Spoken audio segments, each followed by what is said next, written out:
Magandang tanghali, my friends, subscribers, followers, viewers, silent viewers. Lunchtime po.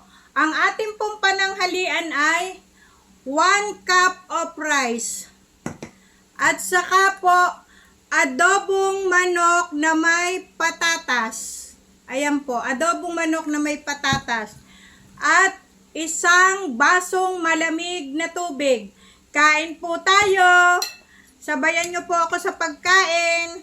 Masarap po, adobo. My favorite, adobong manok na may patatas. Adobo ala Evelyn. Minsan po nilalahokan ko to ng saging na saba at saka po carrots. Kaya lang, tama na po yung patatas. Yummy.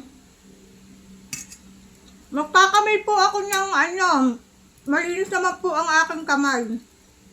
Yun po, oh.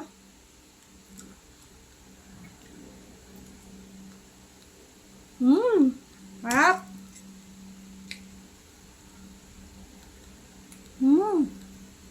Yummy. Patatas po para sa potassium.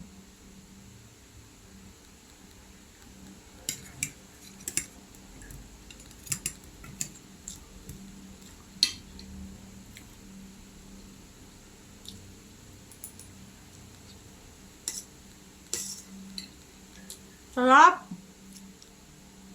Yummy.